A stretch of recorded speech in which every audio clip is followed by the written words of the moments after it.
make it easier for teachers to connect the research to practice. You contributed to the handbook on the science of early literacy, how you see it helping add to the that ability to get these findings into the classrooms. Yeah, so I felt very honored to be asked to contribute to the handbook. So there have been prior editions, and these handbooks are, in the chapters in them, really provide a summary of the most up-to-date evidence on either development of early literacy skills or strategies and practices that can support early literacy skills.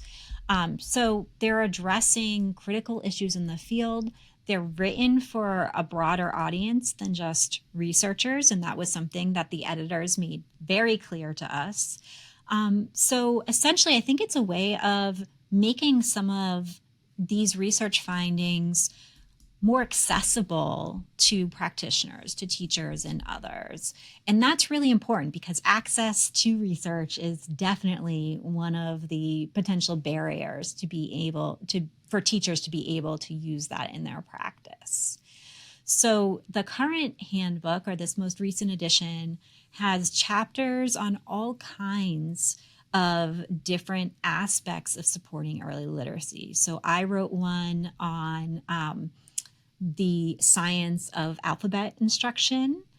There are other chapters about code-focused skills, but there are also a lot of chapters not only about oral language and meaning-focused skills, but even coaching or professional development and what we know about effective professional development, what we know about supporting diverse learners. So it's just kind of like a one-stop shop that hopefully is easy to read and has really thought about how this translates into practice so that it's a useful tool to practitioners.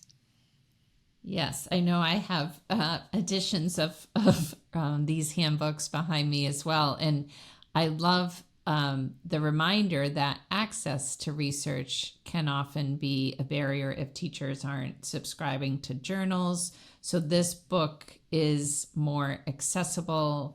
And to your point, it is kind of that one-stop shop for the most up-to-date research. So again, that's the Handbook on the Science of Early Literacy. It's a great reference, whether you're a professor or, teachers leading different PLCs, or even as a parent, right? Making it more accessible. You don't have to be a researcher to understand the material in that book. So thank you for contributing to such a powerful resource.